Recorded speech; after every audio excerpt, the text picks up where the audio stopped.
દરેક ગુજરાતીના ઘરે ગવાર ઢોકળીનું શાક સ્પેસિફિકલી વિન્ટર્સમાં બનતું હોય અને આ એક મારી ફેવરેટ સબ્જી છે. આમ તો મને ગવાર નથી ભાવતી, બટ ગવાર ઢોકળીનું શાક જ્યારે મારી મમ્મી બનાવે ત્યારે મને મજા પડી જાય છે. બહુ જ ઇઝીલી બની જાય છે આ સબ્જી અને મને સ્પેસિફિકલી ભાત સાથે ગવાર ઢોકળીનું શાક બહુ જ ભાવે છે. સૌથી પહેલાં ખાંડણી દસ્તામાં એક પેસ્ટ બનાવવાની છે, જેની અંદર લસણ, ગાંઠિયા, મીઠું અને લાલ મરચું નાખીને એને કૂટી લેવાનું છે.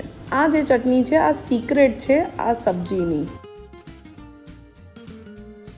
હવે ઢોકળીનો લોટ બાંધવા માટે ઘઉંનો લોટ લઈશું, થોડો બેસન લઈશું, એમાં ધાણા જીરું, લાલ મરચું, હળદર, અજમો, ચપટી સોડા અથવા તો ફ્રૂટ સોલ્ટ નાખવાનું. તેલ લઈશું મોણ માટે, લીંબુનો રસ અને ગોળ નાખીને એને એકદમ સરસ રીતે મિક્સ કરી લઈશું અને પાણીથી એનો ઢોકળી જેવો લોટ બાંધી લઈશું. એટલે થોડોક પરાઠા જેવો અથવા તો ભાખરી જેવો લોટ બાંધવાનો છે.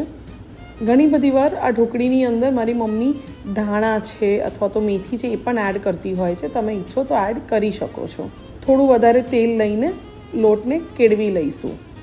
હવે એની નાની નાની થેપલીઓ બનાવી લઈશું.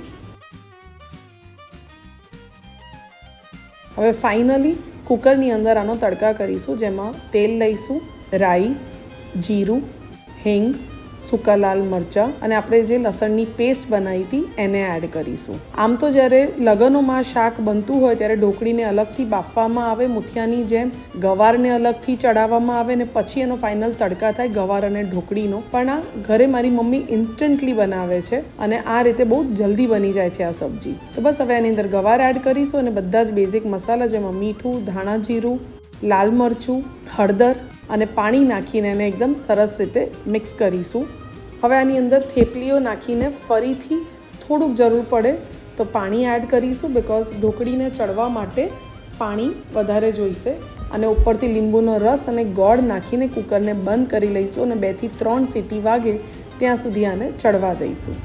ફાઇનલી ગવાર ઢોકળીનું શાક તૈયાર છે. તમે જોઈ શકો છો એકદમ સરસ તેલ છૂટું પડી ગયું છે અને એકદમ રસાદાર શાક બન્યું છે. બસ હવે આને ગરમ ગરમ સર્વ કરીશું. આ શાકને તમે ભાખરી, રોટલી, પરાઠાની સાથે સર્વ કરી શકો છો, પણ મને ઘીવાળા ભાત અને એની સાથે ગવાર ઢોકળીનું શાક બહુ જ ભાવે છે. અને જરૂરથી ટ્રાય કરજો. આઈ એમ શ્યોર કે તમને અગર ગવાર નહીં ભાવતો હોય તો પણ આ શાક ખાધા પછી તમને ભાવવા લાગશે.